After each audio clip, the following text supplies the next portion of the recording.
Pertemuan kita kali ini dimulai dengan sebuah lagu dan diikuti oleh lagu berikutnya. Dan di antara lagu-lagu itu adalah Mars Mahasiswa.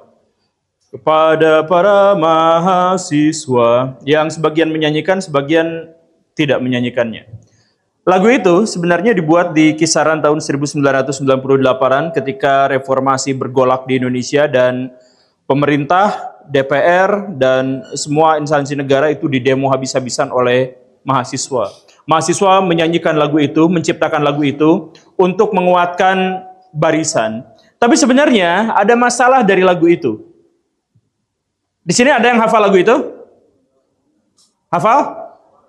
Hafal, ada yang hafal. Oke, yang hafal tahu nggak apa masalah dari lagu itu? Saya kasih duit 500.000 buat yang mau.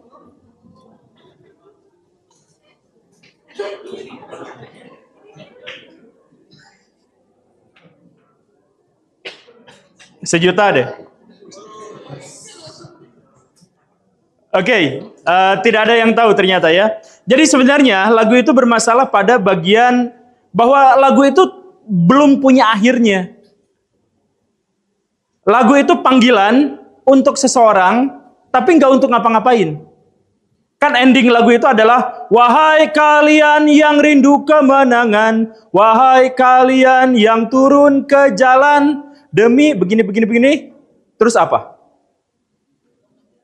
Ya, untuk negeri tercinta terus apa? Jadi kan misalkan gini ya, wahai kamu, ayo sini. Nah itu kan gitu kan. Ini, wahai kamu yang sangat mencintai bangsa. Ini mah berhenti di situ. Wahai kalian yang rindu kemenangan, wahai kalian yang turun ke jalan demi mempersembahkan jiwa dan raga untuk negeri tercinta. Apa?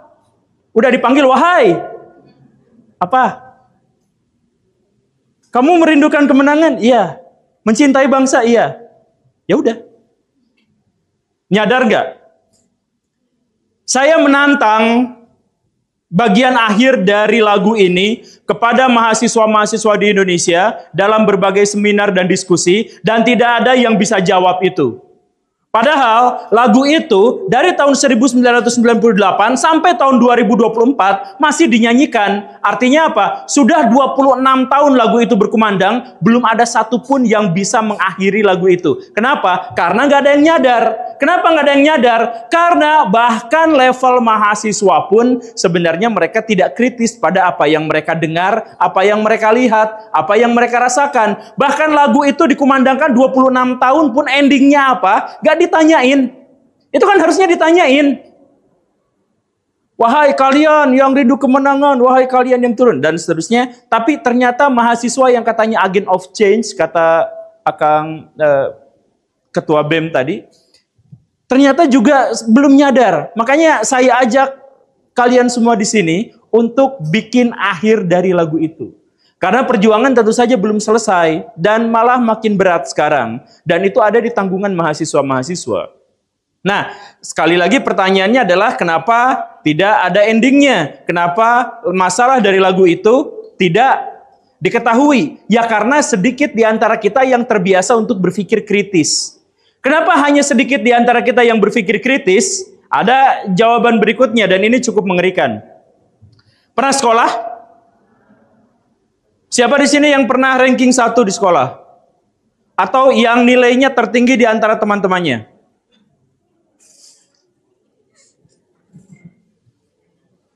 Ya udah, yang nilainya paling kecil dibandingkan teman-temannya. Kalau yang pertama nggak mau ngaku karena takut dianggap sombong, yang paling akhir takut karena kenyataan. Jadi gini, oke, perhatian baik-baik. Ada satu masalah di sini. Masyarakat Indonesia itu mengembangkan sebuah sistem pendidikan yang pada dasarnya terbalik dengan tuntutan modern. Di mana orang-orang yang dianggap paling pintar adalah orang yang mampu menjawab soal-soal yang diajukan guru kepada mereka. Makanya, anak yang ranking 1, anak yang nilainya 10, anak yang dihargai oleh guru dan dicintai oleh guru, itu adalah anak yang jago menjawab soal. Jadi guru ngasih soal, dia jawab, jawabannya benar semua, maka guru akan ngasih nilai dia setinggi-tingginya. Itu masalahnya di mana coba? Coba yang biasa berpikir kritis, ada yang tahu jawabannya itu masalahnya di mana di situ? Orang yang dianggap pintar adalah orang yang mampu menjawab soal-soal dari guru, benar kan?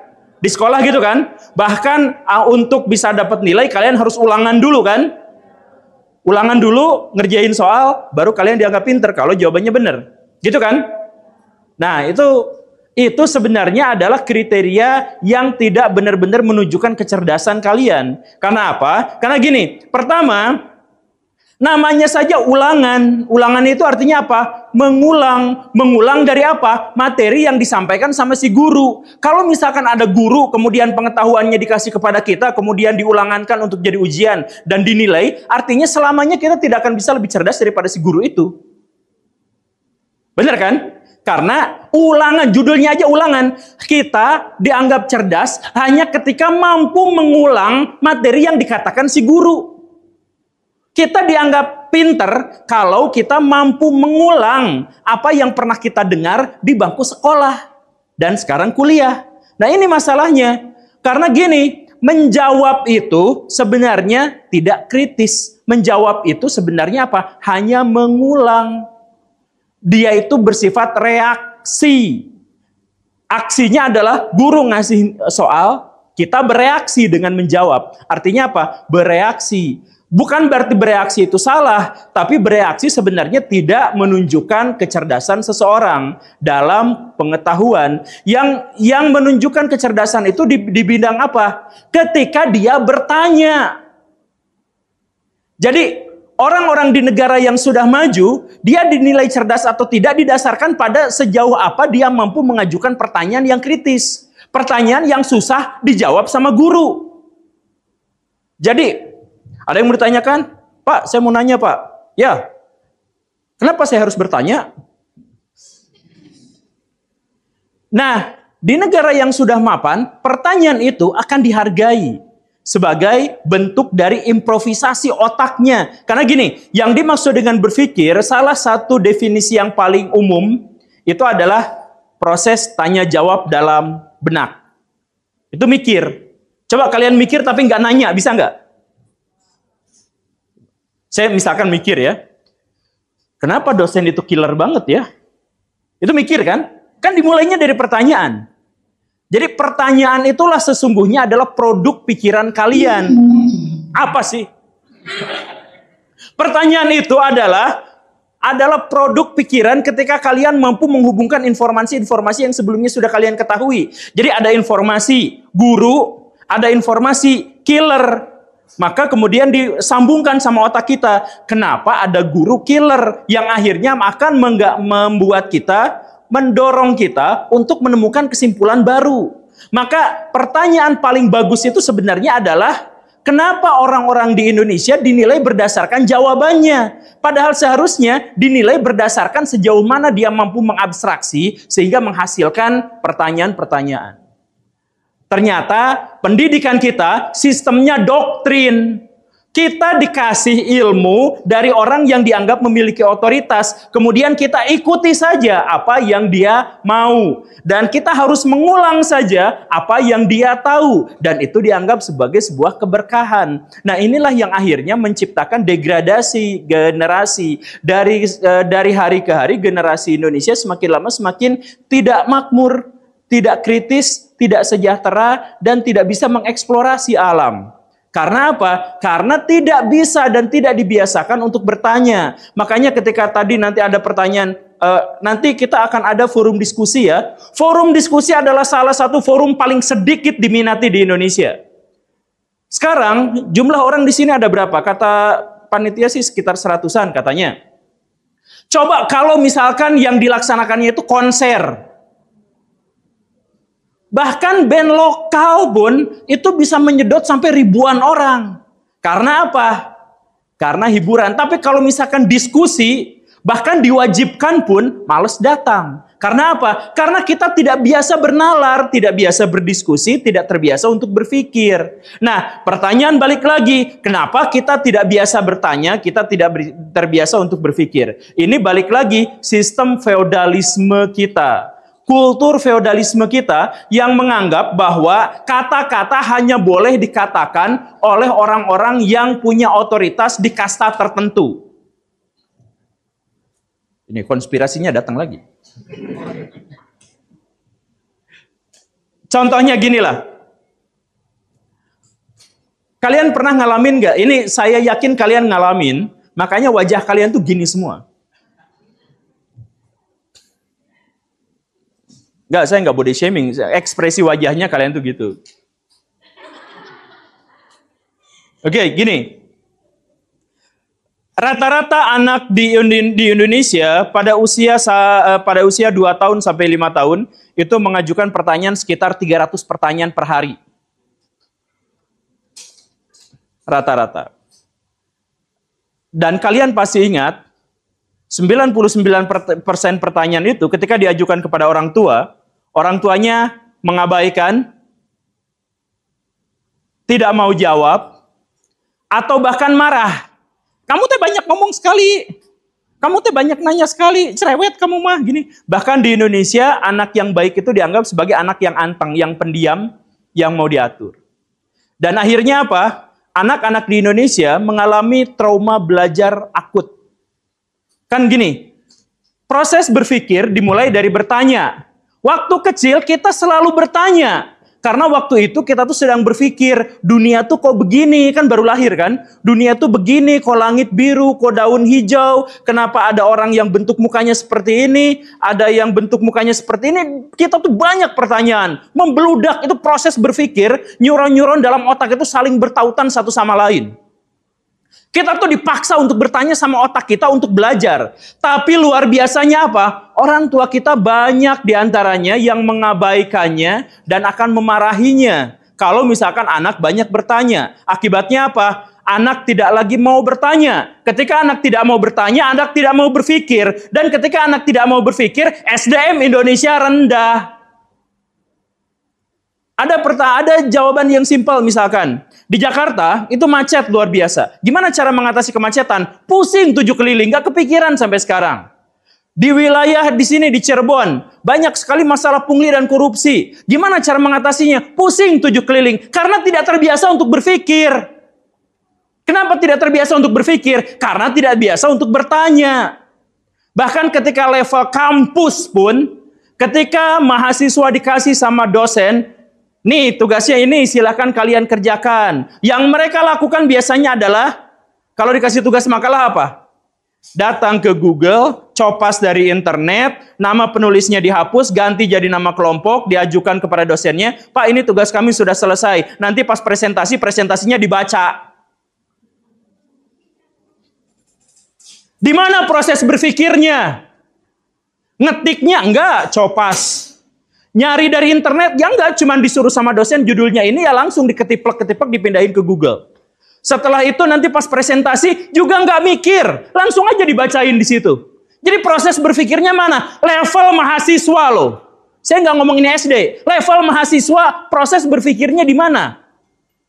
Tapi kan emang enggak kepikiran untuk itu, enggak kepikir untuk ngetik sendiri. Di sini ada enggak yang bisa ngomong kayak misalkan saya, mohon maaf ya, setengah jam nonstop tanpa teks? Kayak gini. Bisa nggak ada di antara kalian yang nulis misalkan 3 halaman tanpa lihat dari Google? Ada nggak? Kecil kemungkinan, sedikit di antara mahasiswa Indonesia yang mampu seperti itu. Karena apa? Sejak orok tidak terbiasa untuk berpikir, tidak terbiasa untuk bertanya, tidak terbiasa untuk kritis. Akhirnya apa? SDM rendah. Ketika kalian sekarang kesulitan untuk mendapatkan sumber mata pencaharian, maka yang dilakukannya apa? Ngemis-ngemis di jalan. Bahkan banyak lembaga-lembaga keagamaan gak punya duit. Bukannya mikir, ngemis di jalan. Gitu kan? Dan setelah itu ada yang lebih buruk lagi. Ketika kalian misalkan sadar, setelah diskusi kayak ini, wah saya harus kritis, saya harus bertanya, saya harus bicara, saya harus apa. Ketika seperti itu, ternyata di Indonesia juga akan terjadi bullying kepada orang yang bertanya. pernah nggak kalian ngalamin satu kelas senyap semuanya? Lalu pas ada dosen mempersilahkan atau guru mempersilahkan, ada yang mau ditanyakan, ada satu orang. Pas dia ngacung, semua mata tertuju padanya. Ngalamin nggak? Terus pas gitu, Pak saya mau nanya gini. Teman di sebelah ngomong, caper kamu mah, cari nilai. Orang tidak boleh berbicara. Semuanya harus diam. Kamu siapa? Jangan ngomong kayak gitu. Kamu kan tidak gini. Di Indonesia karakteristiknya seperti itu. Dan itulah, percayalah ya, itulah yang menghabisi semangat kita untuk berpikir. Dan akhirnya membuat masalah-masalah bangsa terus-terusan numpuk. Tanpa ada kesempatan bagi kita untuk bisa bangkit. Tapi, dari tadi saya ngomong tanpa mic. Cek.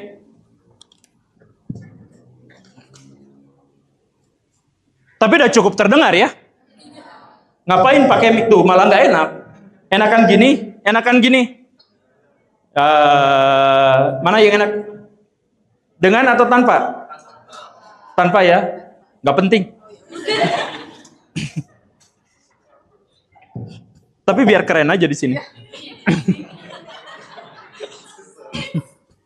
Ya, balik lagi. Jadi kita tuh sejak kecil udah mau dimarahin ketika bertanya, ketika berpikir juga akhirnya tersendat, ketika nanti dewasa mengajukan pendapat dan itu juga akhirnya terhenti. Tapi ya itulah Indonesia dan Indonesia harus berubah. Makanya kalianlah yang harus mengubah itu semua. Mulai dari sekarang, kalian biasakan untuk berpikir, untuk bertanya, untuk berdebat dan berdiskusi. Gak apa-apa, biasakan hal-hal yang semacam itu. Jangan sampai jenuh, jangan sampai beku, jangan sampai lagu yang 26 tahun kita nggak tahu endingnya aja masih dinyanyikan terus-terusan. Masalah-masalah yang terjadi di sekitar kita juga kita abaikan. Di Indonesia ada mulai dari korupsi sampai pungli, semuanya terjadi di Indonesia. Dan kita abaikan itu, jangan sampai seperti itu. Karena apa? Karena di masa depan kalianlah yang megang Indonesia. Di masa depan saya tuh mungkin udah meninggal ketika tahun 2045 Indonesia emas itu. Mungkin saya sudah sepuh. Tapi kalian yang akan megang Indonesia pada waktu itu. Dan ketika kalian gagal untuk membangun Indonesia pada waktu itu, yang merananya kalian bukan saya. Yang menderitanya kalian. Bayangin, kalian mencari nafkah susah. Karena nggak biasa mikir. Akhirnya apa? Untuk bisa dapat penghasilan, kalian harus jadi budak korporat. Disuruh-suruh baru ngerti. Banyak orang-orang di Indonesia yang beres kuliah, bukannya membangun kesempatan kerja, malah nyari kerja. Ngasong-ngasong mengemis pekerjaan dengan pakai ijazah. Kenapa harus seperti itu? Karena dia nggak tahu apa yang harus dilakukan. Dia butuh ada orang yang mengkomando dia, yang menyuruh dia. Dia butuh ada seorang bos yang, nanti kamu ngerjain ini ya, nanti kamu ngerjain itulah, baru dia kerja. Kalau misalkan enggak, dia nganggur, dia sedih. Aduh, apa yang harus dia lakukan? Karena nganggur itu kan sebenarnya positif. Artinya kita punya peluang besar untuk berinovasi, untuk membangun bakat, untuk menciptakan penghasilan sendiri. Tapi di Indonesia sedih nganggur. Karena apa? Karena nggak ada yang nyuruh. Kalau nggak ada yang nyuruh, kita nggak tahu apa-apa. Nggak tahu apa yang harus dilakukan. Bahkan jujur saja di sini, ketika nanti akan ada libur panjang di kampus, kalian nggak tahu apa yang harus dilakukan. Oh. Iya kan? Ketika nanti soal, atau misalkan dulu kalian sekolah, nggak ada guru. Jam kosong. Apa yang kalian lakukan? Nggak ngapa-ngapain. Seneng sih, yeay. Tapi pas sudah seneng tuh, ya ada yang gambar-gambar, coret-coret, ada yang ngobrol sama temen gak jelas. Ya pokoknya emang gak jelas aja, gak ada inovasi, gak ada apa. Karena kita otaknya tidak terbiasa untuk berpikir. Makanya ganti semuanya, ayo kita mulai berpikir, ayo kita berpikir kritis. Agar bukan hanya kita bisa menyelamatkan dunia, bukan hanya gara-gara kita berharap jadi pahlawan internasional, bukan hanya gara-gara kita nanti direkrut sama Tony Stark, bukan. Tapi setidaknya adalah agar kita bisa makmur dan sejahtera, dan bisa memberikan kemakmuran dan kesejahteraan kepada orang-orang yang kita sayang. Jadi mulai dari mana? Dari berpikir. Bukan bertindak. Dan berpikir itu dimulainya dari mana? Dari bertanya. Makanya nanti, sebentar lagi kan kita forum tanya jawab. Kita cek. Yang nggak punya pertanyaan, yang ngacung tapi maksain, itu pasti beda sama yang ngacung memang sudah dari awal punya pertanyaan. Tapi biasakan untuk mengajukan pertanyaan, biasakan untuk dibully, biasakan untuk berjuang, karena itu memang sudah dinamika manusia. Biasakan untuk seperti itu, agar kita terbiasa untuk bisa memecahkan masalah-masalah. Cukup sekian saja, ayo kita ke diskusi. Assalamualaikum warahmatullahi wabarakatuh.